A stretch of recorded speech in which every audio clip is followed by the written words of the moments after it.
네, 말씀 제목 함께 읽겠습니다. 시작. 보혈의 능력과 성도의 책임. 베드로전서 1장 18절 19절입니다. 시작. 너희가 알거니와 너희 조상이 물려준 헛된 행실에서 대속함을 받은 것은 은이나 금같이 없어질 것으로 된 것이 아니요 오직 흠없고 점없는 어린 양 같은 그리스도의 보배로운 피로 된 것이니라. 아멘. 여러분, 건물을 세울 때 가장 중요한 것은 기초 작업입니다. 기초가 튼튼하지 않으면 아무리 설계와 디자인이 화려하고 멋지더라도 건물이 견고하게 세워질 수 없기 때문에 그렇습니다. 그런데 기초가 중요한 것은 건물을 세울 때뿐만이 아닙니다.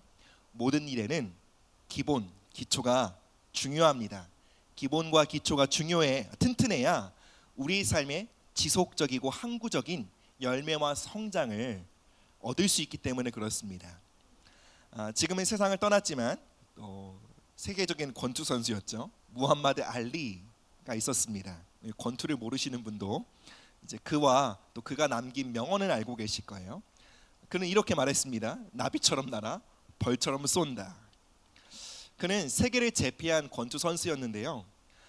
그가 세계를 제패할 수 있었던 것은 남들에게 없었던 어떠한 특별한 기술을 갖고 있었기 때문이 아닙니다. 그는 권투의 가장 기본 기술인 잽을 갈고 닦았습니다. 그 어떤 선수들보다 기본기인 잽을 잘하는 선수가 되었고 그것으로 세계를 제패하게 되었습니다. 여러분, 고수가 어디서 나옵니까? 인생의 고수는 화려한 기술과 새로운 전략으로부터 나오지 않습니다. 진짜 고수는 기본기에 충실한 사람입니다. 지루해 보이는 기본기를 반복적으로 훈련할 때 우리는 견고한 나무로서 세워질 수 있는 것입니다. 신앙생활도 마찬가지입니다. 우리가 영적으로 성장하지 못하고 비슷한 문제에 반복적으로 넘어지고 실패하는 이유는 우리가 남들이 알지 못하는 심오한 영적 진리를 알지 못하기 때문이 아닙니다. 남들이 도달하지 못한 어떤 심오한 영적 차원에 도달하지 못했기 때문이 아닙니다. 대부분 그 이유는 기본기가 약하기 때문이에요. 기초가 약하기 때문이에요. 기본을 견고하게 하는 일에 소홀했기 때문입니다. 여러분, 그런 의미에서 신앙교육반이 얼마나 중요합니까? 여러분, 기초가 튼튼해야만 삶의 변화가 도모될 수 있습니다. 기초가 견고해야만 반복되는 문제로부터 우리가 벗어날 수 있는 것입니다. 여러분, 남들이 하지 못하는 어떤 신비한 영적 체험이 우리 바꾸지 못합니다. 기독교 신앙 핵심 중에 핵심이 있다면, 기본 중에 기본이 있다면 바로 대속의 진리일 것입니다. 바로 십자가에서 예수님께서 흘리신 그 피가 우리의 모든 죄를 사하고 우리를 자유케 하였다라는 이 진리입니다. 오늘 우리가 함께 읽은 베드로전서에서 베드로 사도는 이렇게 편지합니다. 성도들에게 너희가 알거니와, 사도는 그리스도의 보혈에 대해 성도들이 마땅히 알아야 한다라고 기대하고 있습니다. 하나님께서는 성도들이 보혈에 대해 바르게 알고 그 보혈의 기초 위에 굳게 인생을 세워가기를 원하십니다. 너희가 알거니와, 여러분은 과연 알고 계십니까? 보혈의 능력에 대해 잘 알고 계십니까? 그 능력을 알기에 보혈의 능력 위에 여러분의 삶을 세워나가고 계십니까? 날마다 보혈을 의지하고 그 보혈이 주는 놀라운 축복과 승리와 돌파를 여러분 경험하며 살고 계십니까? 여러분 정말로 아십니까? 성경은 예수님의 피가 우리를 위한 대속의 피임을 증거합니다. 여러분, 대속이 무엇입니까? 대속은 노예로 팔려간 사람을 자유롭게 하기 위해 값을 지불하다라는 뜻입니다. 예수님의 보혈은 노예 상태에 놓여 있던 우리를 자유케 하기 위해 지불된 대가라는 거예요. 예수님의 보혈은 어떠한 권세에 눌려 있는 우리의 삶을 해방하기 위한 능력이라는 것입니다. 우리가 예수님의 보혈과 그 능력을 바르게 이해하려면 먼저 우리는 우리가 무엇에 노예되어 있는지, 우리가 무엇에 억압되어 있는지를 잘 알아야 할 것입니다. 예수님의 보혈, 그 대속의 은혜가 필요하다는 것이 무엇입니까? 우리를 묶고 있는 결박이 존재한다는 거예요. 난 내 뜻대로 내가 원하는 대로 살고 있다라고 생각하지만 우리를 강압적으로 억어하며 우리를 끌고 가는 어떠한 힘이 있다라는 거예요. 우리 함께 첫 번째 말씀 읽어보겠습니다. 제가 안 보래. 네, 시작. 모든 사람은 죄의 권능과 저주의 지배를 받고 있습니다. 요한복음 8장 34절 말씀입니다. 시작. 예수께서 대답하시되 진실로 진실로 너희에게 이르노니 죄를 범하는 자마다 죄의 종이라. 아멘. 예수님은 당대 가장 거룩하다고 여겨지며 죄와 가장 상관없이 보여지는 바리새인들을 향해 이렇게 말씀하셨습니다. 너희는 죄에 종되어 있다. 그러자 바리새인들은 굉장히 기분 나빠하며 이렇게 항변합니다. 우리는 아브라함의 자손으로 누군가의 종이 되었던 적이 없습니다. 그들의 말에 중심이 무엇입니까? 우리는 자유가 필요 없습니다. 왜 우리가 종되어 있다라고 말씀하십니까? 그들의 말은 우리에겐 구원자가 필요 없다라는 말이었습니다. 예수님은 자신의 종된 현실, 자신의 결박된 영적 현실을 보지 못하는 그들에게 강력히 말씀하셨습니다.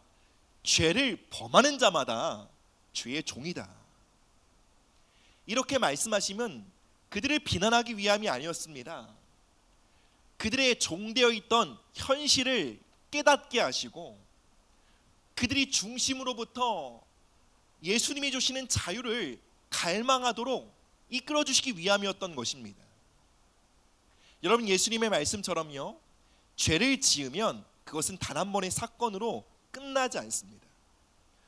우리는 간혹 죄를 가볍게 여겨요. 죄를 지으면 그것은 그저 과거의 사건이겠지라고 생각합니다. 근데 우리의 생각처럼, 우리 단순한 기대처럼 죄는 단 한 번의 사건으로 흔적으로 끝나지 않습니다. 죄가 있는 곳에는 죄의 권능과 저주가 따르게 됩니다. 첫 번째, 죄의 권능이 무엇입니까? 죄를 계속해서 짓도록 만드는 압력입니다. 죄에 대한 충독입니다. 여러분, 이것을 이렇게 표현할 수 있어요. 죄가 마려운 거예요. 여러분, 오줌을 참으면 굉장히 힘들죠. 그런 것처럼 죄가 마려운 거예요. 그래서 죄를 짓지 않으면 너무 힘든 거예요. 죄의 권능에 사로잡힌 상태가 바로 이것입니다. 죄가 마려운 상태예요. 죄에 대한 빈번한 충동이 일어나게 됩니다. 죄를 계속해서 짓게 되고 습관적인 죄를 짓게 됩니다. 그리고 점점 더 강한 죄에 빠져들게 됩니다. 여러분, 이러한 힘이 있습니다. 그것은 바로 죄의 권능입니다. 창세기 4장에서 가인이 아벨을 보고 분노합니다. 아직 가인이 아벨을 죽이기 전이었습니다.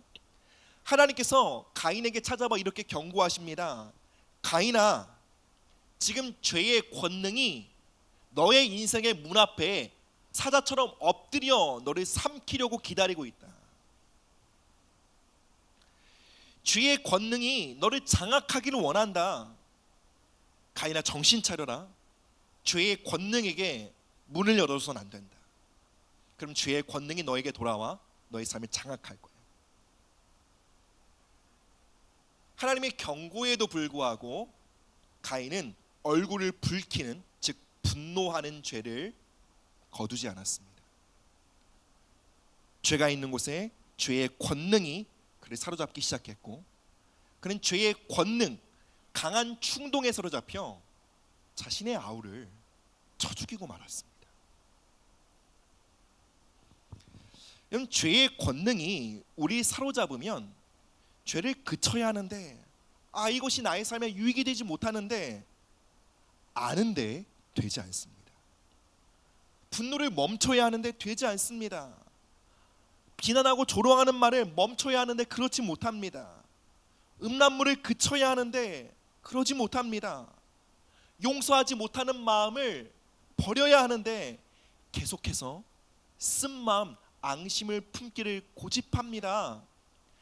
파괴적이고 우리 삶을 공회전하게 만드는 그 헛된 삶에 집착합니다. 그리고 강한 중독에 사로잡히게 됩니다. 베드로전서 1장 18절의 말씀 우리 함께 한 번 더 보겠습니다. 시작. 너희가 알거니와 너희 조상이 물려준 헛된 행실에서 대속함을 받은 것은, 여기까지 읽겠습니다. 베드로 사도는 성경은요, 우리가 조상으로부터 헛된 행실을 물려받게 된다고 말합니다. 여러분, 이것은 바로 죄의 권능의 영향력입니다. 죄의 권능이 우리 사로잡게 되면 그 죄의 지배력이 어디까지 미친다고요? 우리 자손들에게까지 미친다는 거예요. 바로 죄의 경향성이, 예를 들면 알코올 중독이라든지 도박이라든지 그 관계의 분열이라든지 어떤 죄의 경향성이 자녀들에게 유전된다는 거예요. 여러분, 누군가 죄를 범하면 죄의 권능이 그를 사로잡고 그 지배력이 자녀들에게 영향력을 끼친다라는 것, 여러분 어떻게 느껴지십니까? 이거 굉장히 억울한 일 아닙니까? 여러분, 얼마나 불공평한 일입니까? 아니, 우리 부모님이 잘못하셨는데, 우리 조상들이 잘못했는데 왜 그 죄의 지배력이 나의 삶에 흘러간단 말인가? 여러분, 불공평하시죠? 억울하시죠? 그런데 여러분, 죄는, 사단은, 악은 공평하지 않습니다. 죄는 잔인합니다. 죄의 세력을 향해 공평을 기대하는 것은 너무 순진한 생각입니다. 자녀를 키우면서 우리 부모의 마음이 가장 크게 낙심될 때는 자신의 삶에 반복되었던 죄의 형태가 자녀들의 삶에 그대로 재생산되는 것을 볼 때 부모의 마음은 절망적으로 찢어지고 아픕니다. 자신이 이 죄로 말미암아 지불했던 그 삶의 결과들, 처참한 삶의 결과들이 내 사랑하는 자녀들의 삶에 반복되는 것을 볼 때 두렵습니다. 여러분, 우리 자녀들은 신기하게도 부모의 좋은 모습들은 웬만해서는 안 닮아요. 그러나 잘못은 아주 기가 막히게 닮습니다. 왜 그렇습니까? 죄의 권능이 가지고 있는 지배력 때문에 그렇습니다. 그리고 성경은 우리가 반드시 그것으로부터 대속, 건짐을 받아야 한다라고 말하고 있습니다. 둘째는 저주입니다. 죄가 있는 곳에는 저주가 있습니다. 저주가 무엇입니까? 우리 삶에 하나님의 축복과 하나님의 약속들을 가로막고 파괴하며 약탈하는 어둠의 세력입니다. 신명기 28장 15절에서 19절입니다. 조금 긴 말씀이지만 우리 주목하여 함께 읽어보겠습니다. 시작.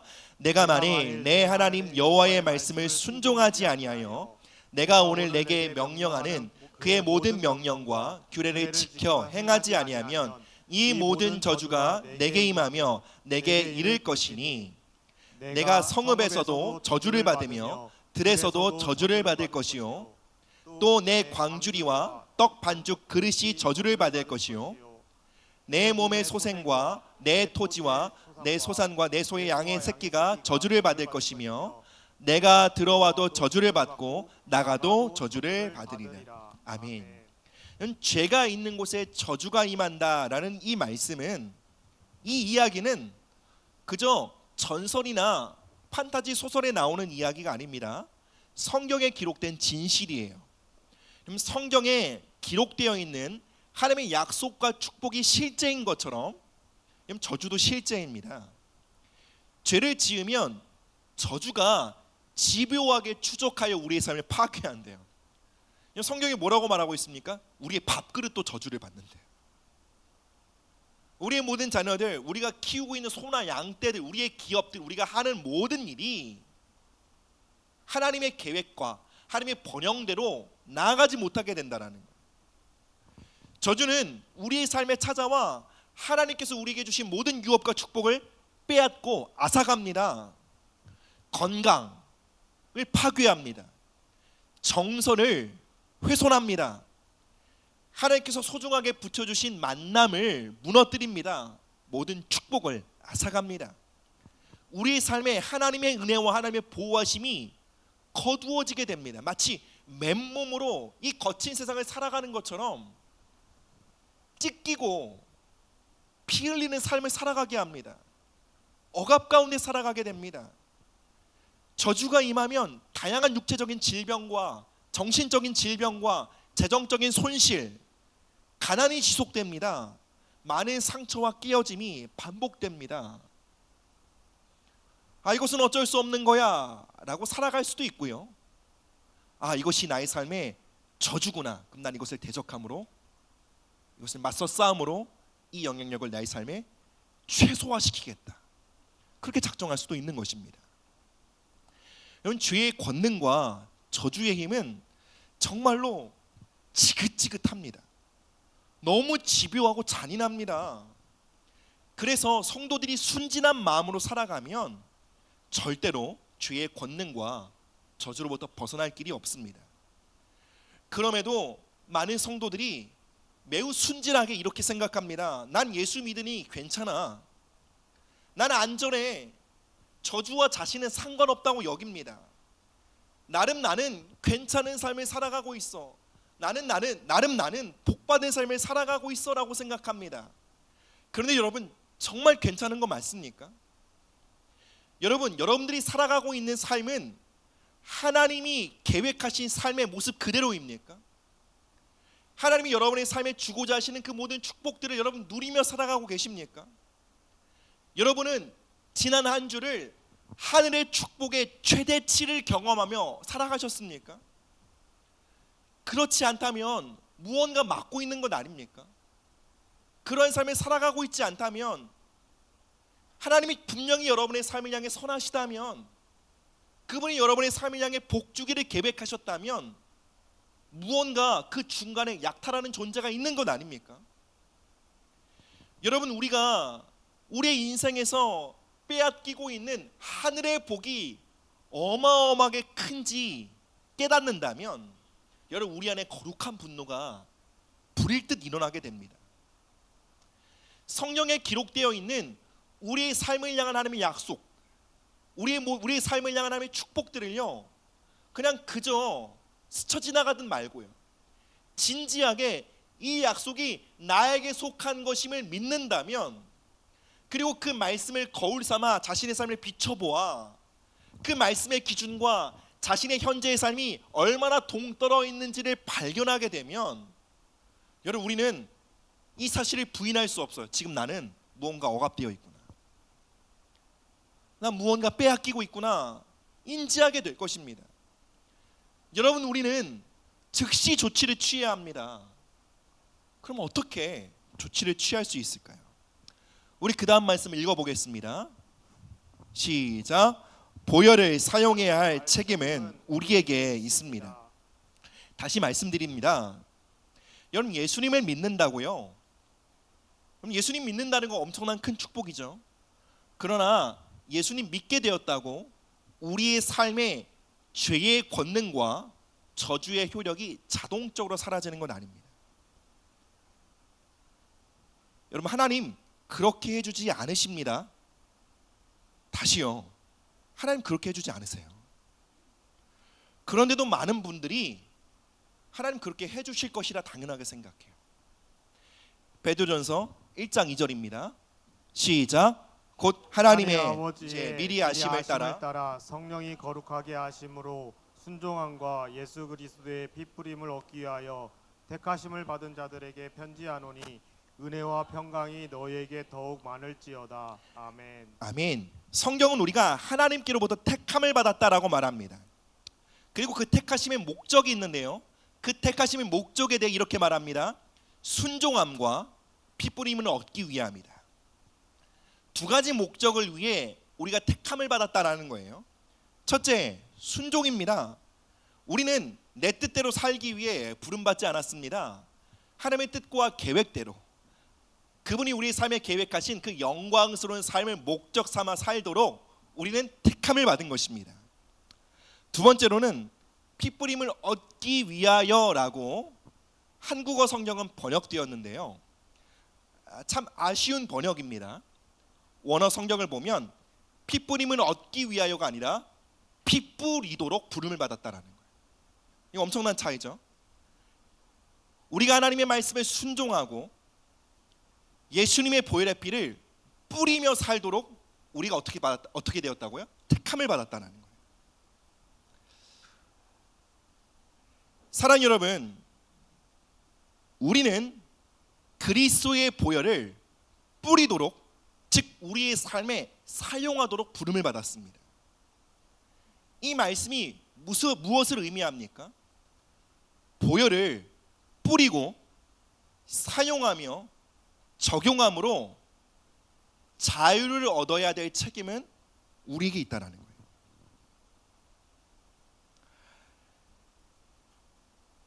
강력한 복음 전도자였던 라인하르트 본케 목사님은 지금은 이제 하늘에서 주님과 함께 계시죠. 근데 그분이 생전에 무신론자들과 함께 TV에 출연해서 난상 토론을 벌인 적이 있었습니다.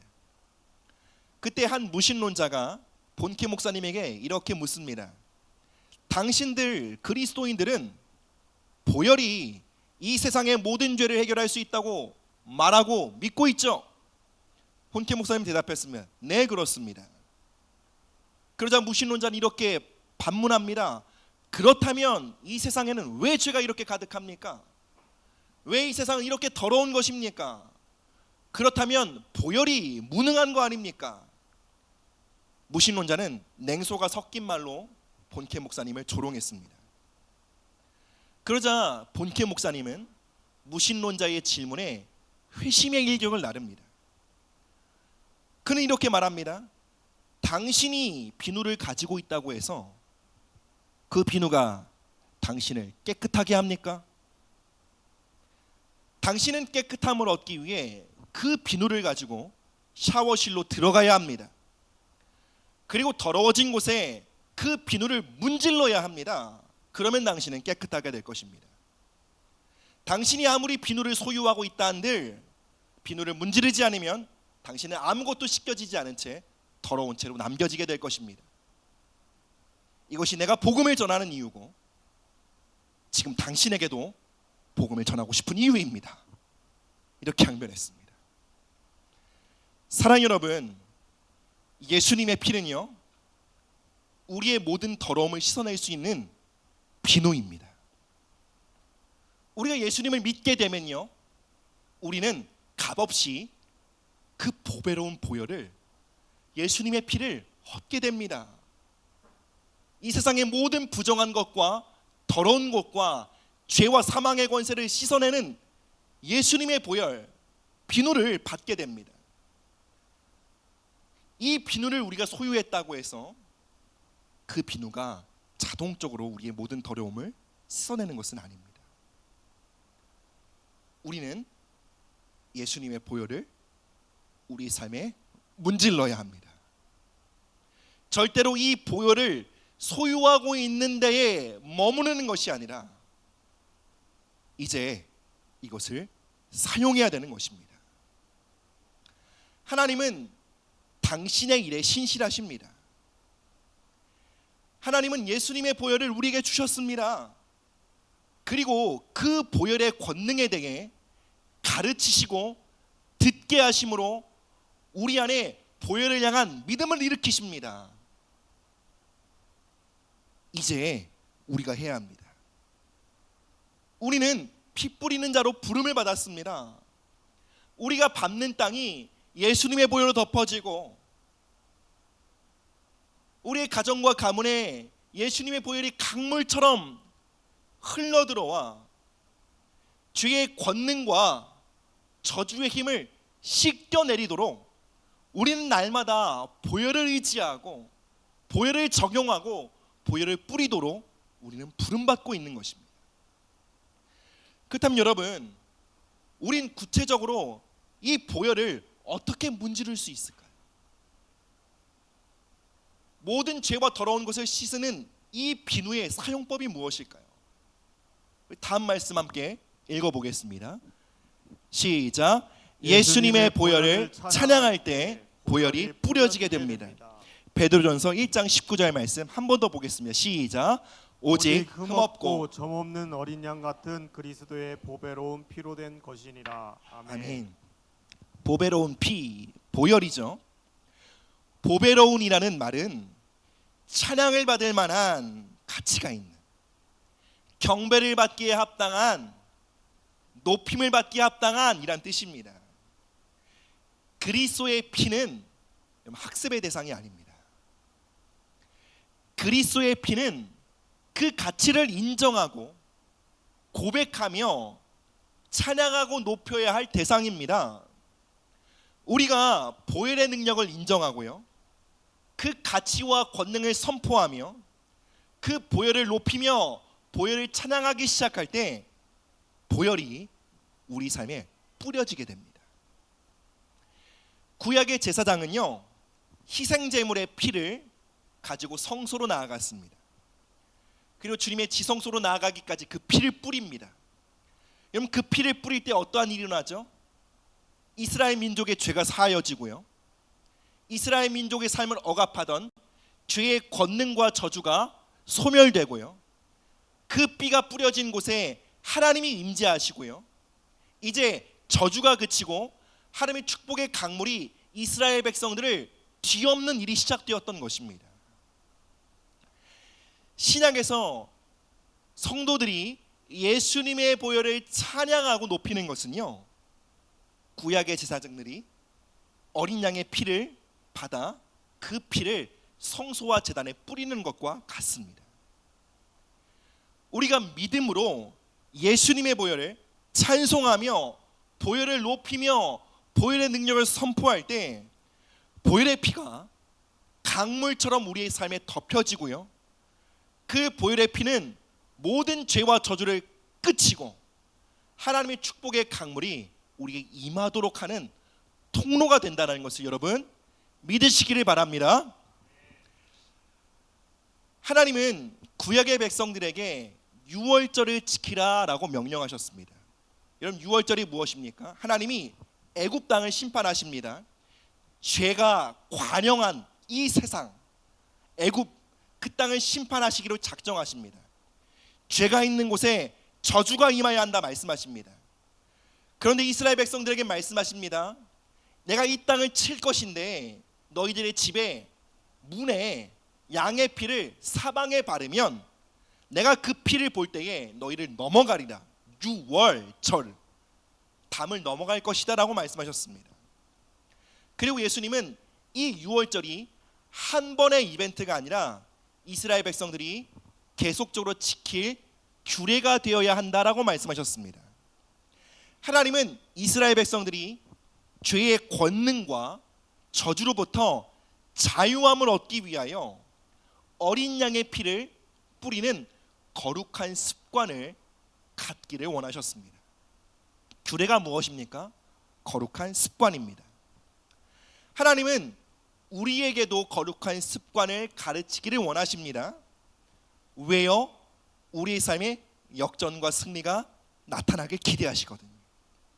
우리 삶에 더 이상 저주와 패배가 그치고 이제 하늘의 축복과 복락의 문이 열리길 기대하시거든요. 그것을 위해 하나님은 우리가 날마다 보혈을 의지하고 찬송하는 거룩한 습관을 갖게 되기를 원하십니다. 저희 외할아버지는 뿌리 깊은 불교 신자였습니다. 그냥 불교 신자가 아니라 그 샤머니즘과 섞여서 예전에 할아버지 집에 놀러 가면 막 부적을 직접 제조하시고요, 막 집 사방에 부적을 붙여놓고 그러셨어요. 정말 강력한 우상 숭배자였어요. 근데 정말 전도와 기도와 끊임없는 영적 전투를 통해 정말 돌아가시기 얼마 전에 예수님을 영접하게 되었어요. 한평생을 우상 숭배의 죄에 사로잡혀 사셨고 술과 다양한 중독에 무너진 삶을 살아가셨습니다. 얼마나 많은 사람들에게 상처를 주고 아픔을 주고 파괴적인 삶을 사셨나 모르겠어요. 근데 노년의 나이가 되어 이제는 거동이 불편해서 마음껏 죄도 못 듣고요. 이제는 가족들에게 붙잡혀 계속 복음을 듣게 되었어요. 복음을 듣고 기도받고 하다가 드디어 그 허망한 나이에 예수님을 영접하게 되었어요. 그래서 그 후로 가정에서 지속적으로 가정 예배를 드리곤 했는데요. 그때 외할아버지가 지치지 않고 불렀던 찬양 두 곡이 있었어요. 하나는 예수 앞에 나오면 이 찬송가고요. 두 번째는 나의 죄를 씻기는 예수의 피밖에 없네. 두 곡 모두 보혈에 관련된 찬송이었어요. 이 찬송을 쉬지 않고 부르시는데요. 어떤 때는 한 번 예배 드리는데 정말 20번도 넘게 부르시는, 한 찬송가를 20번 넘게 부르시는, 신기할 정도로 지치시지도 않고 질리시지도 않고 이 찬양을 부르셨어요. 같이 예배드리는 저는 죽겠는데, 너무 지루한데 계속적으로 그 찬양을 부르시는 거예요. 그러다 어느 순간 경외함이 들었어. 이거 정말 사람의 힘이 아니구나. 하나님께서 외할아버님으로 하여금 이 찬양을 계속 부르도록 감동하시는구나. 저희 외할아버지는요, 주님 앞에 서는 그날까지 마치 밀린 숙제를 서둘러 하듯이, 마치 빼곡히 쌓여있는 그 아주 누적된 때를 벗기듯이요, 부지런히 보혈의 찬송을 불렀어요. 그것은 성령님의 감동하심이었어요. 바로 성령 하나님께서 외할아버지의 마음을 감동하심으로 계속 보혈의 찬송을 부르게 했고요, 그 보혈의 피에 자신을 담그도록 감동하신 거예요. 사랑하는 여러분, 이 동일한 성령의 감동하심이 우리에게 필요합니다. 이 동일한 감동하심이 저와 여러분들의 삶에 있기를 예수님의 이름으로 축복합니다. 그럼 여기 계신 많은 분들 믿음의 2대 또는 믿음의 3대일 것입니다. 그럼 참으로 우리의 믿음의 선진들은 보혈 찬송을 입에 닳도록 불렀어요. 정말 입에 단내가 나도록 불렀어요. 특별히 믿음의 가문의 1세대였던 우리 어르신들은 자신의 죄와 가문의 영적인 그 어둠을 맞서 싸우기 위해 날마다 보혈의 찬송을 부르고 불렀습니다. 그만큼 우리의 믿음의 선조들은 죄와의 싸움, 영적 어둠의 권세와의 싸움에 깨어 있었어요. 그리고 그들에게는 예수님의 피가 죄와 세상과 영적 어둠을 깨트릴 수 있는 강력한 무기가 된다는 것을 믿고 있었습니다. 그들이 믿음으로 붙잡고 보혈을 찬송하고 찬송하는 것은 그저 하나의 노래, 한 소절이 아니었습니다. 그것은 공중에 그저 스쳐 지나가는 헛된 외침이 아니었습니다. 그 노래와 그 찬양은 자신의 죄를 씻어내는 샘물이었습니다. 그 찬양과 그 선포는 자신과 가문을 억압하고 있는 영적인 어둠을 깨트리는 영적 권세의 무기였던 것입니다. 묶여있는 영혼들, 사망의 권세에 사로잡힌 영혼들을 주님께 돌이키는 강력한 권세였다는 것을 그들은 믿었던 것입니다. 그 믿음으로 고백하며 선포하며 불렀을 때 이런 보혈의 피는 어김없이 역사했습니다. 그래서 우리가 이 자리에 있는 거예요. 그래서 우리가 하나님을 아버지라고 믿게 된 것입니다. 마지막 말씀입니다. 함께 보시겠습니다. 시작.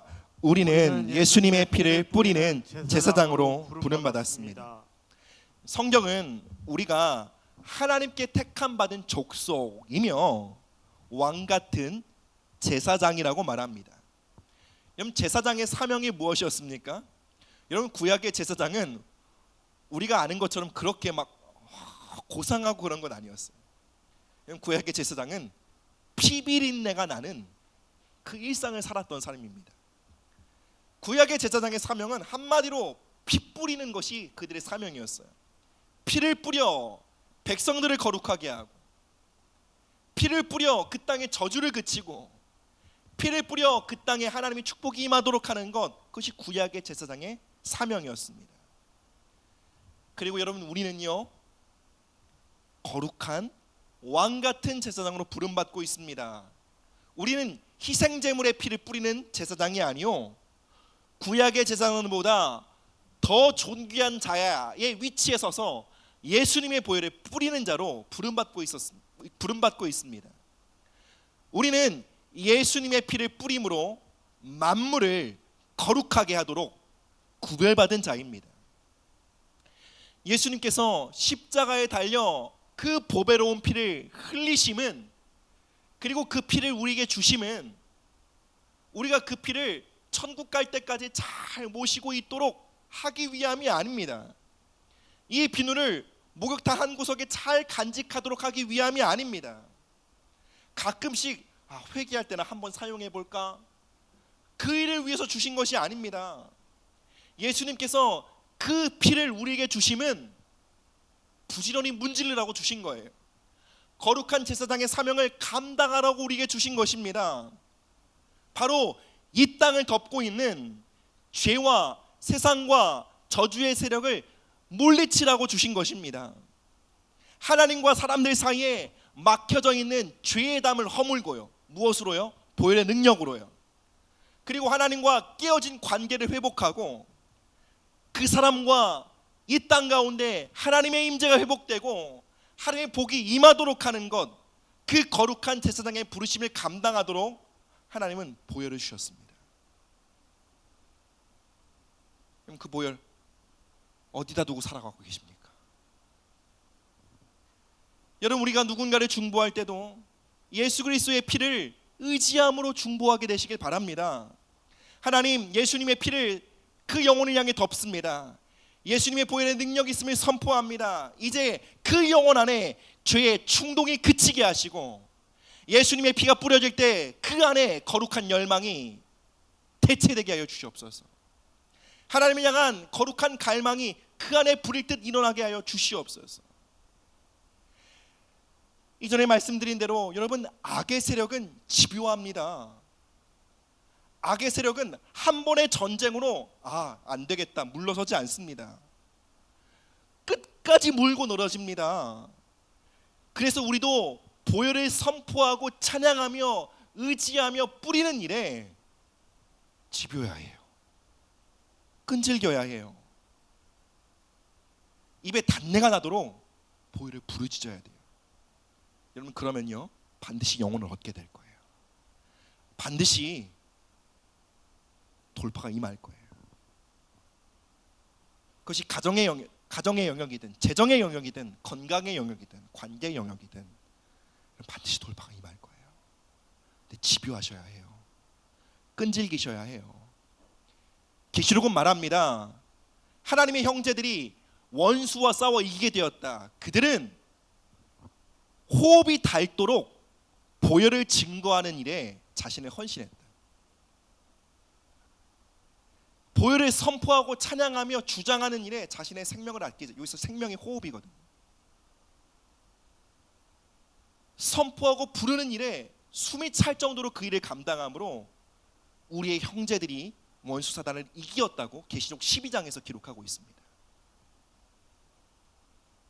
여러분,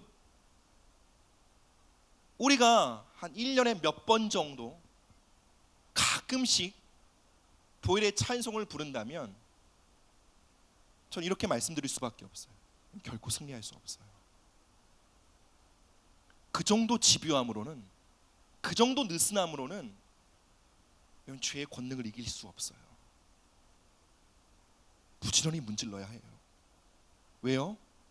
우리가 살아가는 한 주는 끊임없이 우리의 삶을 더럽혀요. 우리가 그냥 살아간다 할지라도 이 세상의 오물이 우리에게 뒤집었어요. 이 세상의 더러움과 오물과 나의 삶을 정결케 하는 일을 넘어서서 나의 자녀들의 삶을 씻고요, 우리 가문을 정결케 하며 이 땅의 다음 세대를 위해 중보하며 이 대한민국을 주님께 거룩한 제사장의 나라로 봉헌하며 우리가 밟는 땅 가운데 하나님의 축복과 하나님의 임재가 회복되도록 하는 그 거룩한 부르심을 감당하는 일에 있어서는, 보혈을 찬송하는 일에 있어서 지금보다 100배는 부지런하셔야 돼요. 말씀을 맺겠습니다. 여러분, 여러분의 삶에 죄의 권능과 저주가 역사하는 곳은 어디입니까? 예수님의 피를 뿌려야 할 영역이 무엇입니까? 저는 이렇게 말씀드립니다. 저의 삶의 모든 영역이요, 저의 삶의 모든 영역에 예수님의 보혈이 필요합니다. 건강과 재정이에요, 직장생활과 커리어예요, 부부관계예요, 자녀와의 관계예요. 모든 삶의 영역, 모든 삶의 문마다 죄의 권능이 삼키려고 기다리고 웅크리고 있어요. 우는 사자처럼요. 부지런히 다양한 삶의 영역에 보혈을 바르지 않고서는 승리할 수 없습니다. 이제 여러분, 여러분의 삶의 모든 문들을 향해 보혈의 피를 뿌리십시오. 보혈을 찬양하십시오. 죄의 권세를 끊으십시오. 이제 그곳에 하나님의 임재와 하나님의 축복이 풀어지도록 하십시오.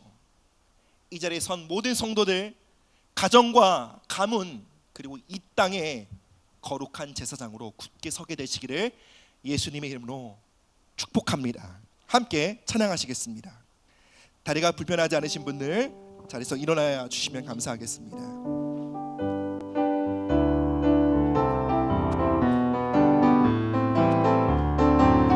힘차게 보혈을 선포합니다. 죄에서 자유를 얻게 하는 보혈의 능력, 주의 보혈, 시험을 이기는 생기는 힘, 참 놀라운 능력이로다. 주의 보혈 능력이 또한 주의 피 믿으오.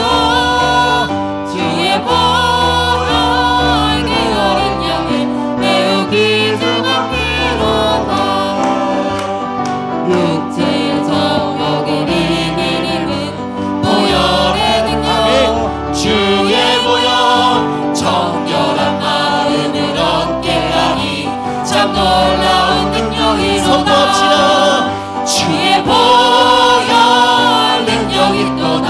주의 피 믿으오. 주의 보혈 그 어린 양을 메우기 주가 필요다. 눈보다 더 이게 밝히는 여러분 부지런히 뿌리세요. 보혈의 능력, 주의 보혈, 아멘. 부정한 모든 것 밝히시니 참 놀라운 능력이로다. 주의 보혈 능력이 또다. 주의 피 믿으오. 주의 보혈 그 어린 양을 메우기 주가 필요다. 구주의 복음을 전할 제목, 보혈의 능력, 주의 보혈, 날마다 나에게 찬송 주니 참 놀라운 능력이로다. 힘차게 선포합시다. 주의 보혈 능력이 또다. 주의 피 믿으오. 주의 보혈 그 어린 양을 메우기 주가 필요하다. 한 번 더 선포합니다. 주의 보혈 능력이 또다. 주의 피 주의 보혈 그 어린 양을 메우기 주가 필요하다. 주의 보혈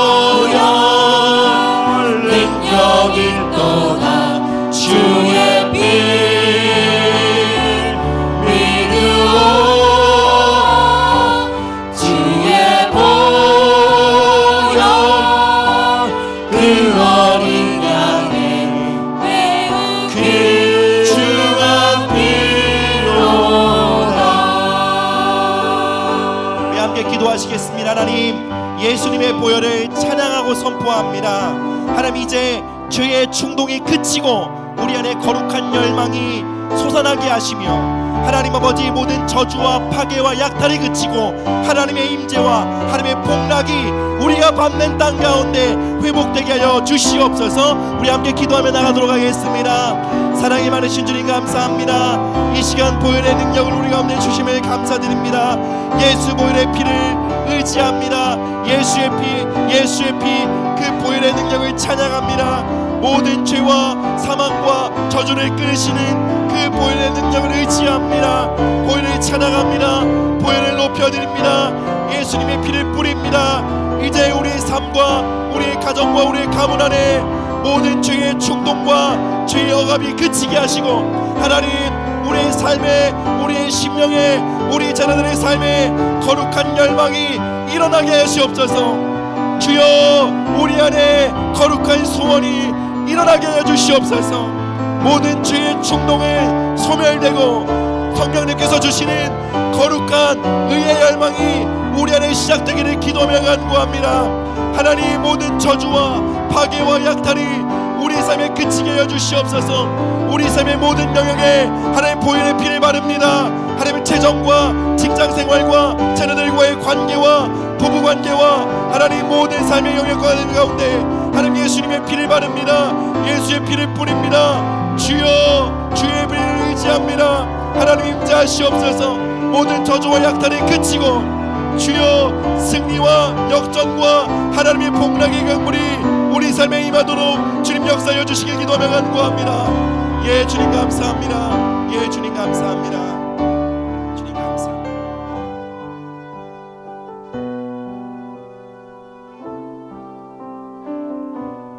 하나님, 피 한 방울도 아끼지 않으시고 그 보배로운 피를 우리의 대속함을 위해 주신 그 아버지의 사랑에 감사와 찬양을 드립니다. 그 보배로운 피를 간직하고 있음에도 그 피를 사용하는 일에 있어 게으르고 무지했던 우리의 삶을 회개합니다.